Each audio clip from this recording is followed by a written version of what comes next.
En fait, si tu penses comme ça, c'est la mauvaise direction.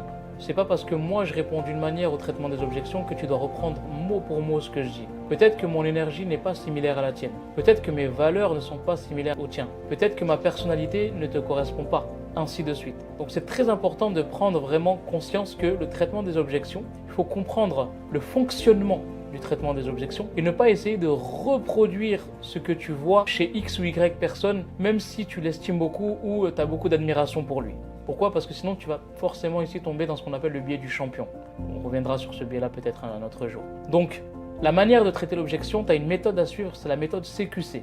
Clarifier, questionner et redonner confiance. Donc, quand tu vas clarifier, tu vas t'intéresser à comprendre vraiment qu'est-ce que signifie cette objection, qu'est-ce qui se cache derrière, aller chercher la vraie objection. Ça va te nécessiter l'art du questionnement. Donc, tu vas questionner la personne en rebondissant et en posant des questions de curiosité, dans le but de lui redonner confiance et conscience qu'il est capable de passer à l'action, qu'il est capable d'aller chercher sa transformation. Donc, c'est pas de recopier comment il fait ou elle fait, mais c'est plutôt d'avoir la méthode qui va te permettre de faire cet entonnoir et d'aller chercher la vraie objection pour pouvoir y répondre derrière, ou pour pouvoir lui faire prendre conscience qu'en tout cas il peut le faire. Clarifier, questionner, redonner confiance. C'est